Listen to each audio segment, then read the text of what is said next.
లేకపోతే నడు, అది చేత కాకపోతే పాకుతూ పో, అంతేగాని ఒకే చాట అలా కదలకుండా ఉండిపో.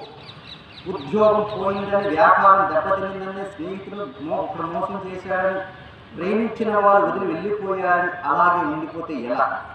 దేహానికి తప్ప దాహానికి పనికిరాని ఆ సముద్రపు కెరటాలు ఎగిసి పడుతుంటే నీవు తలుచుకుంటే నీ తర్వాత ఇంకే అన్నవారు కూడా నేను చేయగల సత్తా నీది. అలాంటిది ఇప్పుడు వచ్చిన ఆ కాస్త కష్టానికే తలం చేస్తే ఎలా? సృష్టిలో చలనం ఉన్నది ఏది ఆగిపోకూడదు. పారే నది, వీచే గాలి, ఊగే చెట్టు, ఉదయించే సూర్యుడు అనుకున్నది సాధించాలని నీలో కసికసిగా ప్రవర్తిస్తుంది. ఆ నెత్తులతో సహా ఏది ఆగిపోకూడదు. లే, బయలుదేరు.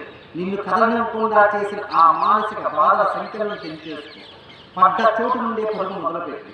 పరుకు నిన్ను ఛేదరించుకోకముందే నీ బద్ధకాన్ని వదిలి, నీ అర్థం నిన్ను ప్రశ్నించకముందే సమాధానం వెతుక్కో. నీ నీడ నిన్ను వదిలి వేయకముందే వెలుగులోకి వచ్చే.